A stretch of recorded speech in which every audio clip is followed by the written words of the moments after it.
Chers auditeurs, dans ce nouvel épisode, nous allons parler de la cession d'une entreprise dans le secteur du traitement des déchets et des leviers qui permettent d'en maximiser la valeur dans un marché en consolidation. Nous explorerons le contexte européen et mondial, les profils d'acquéreurs, les étapes à anticiper entre 6 et 12 mois avant la vente, les mécanismes de prix et les risques pour le cédant.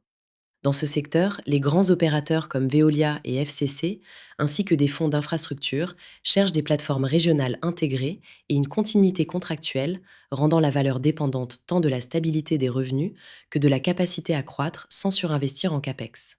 Les multiples EV/EBITDA restent élevés, autour de 7 fois à 10 fois, selon la taille et la contractualisation, avec des earn-out et parfois un maintien du dirigeant pour la transition. Les opportunités proviennent des contrats pluriannuels et de la récurrence des services municipaux et industriels, mais les variations des matières recyclées et les coûts énergétiques peuvent influencer le risque et la valorisation.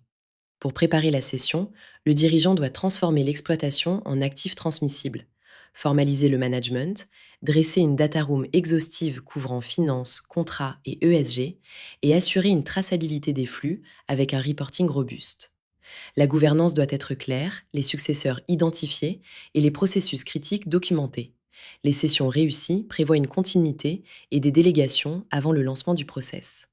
Sur le plan opérationnel, l'intégration d'outils digitaux, IoT, IA de tri, ERP, et l'optimisation du CAPEX et du BFR via la maintenance prédictive peuvent accroître le potentiel de valeur, tout comme la focalisation sur les critères ESG.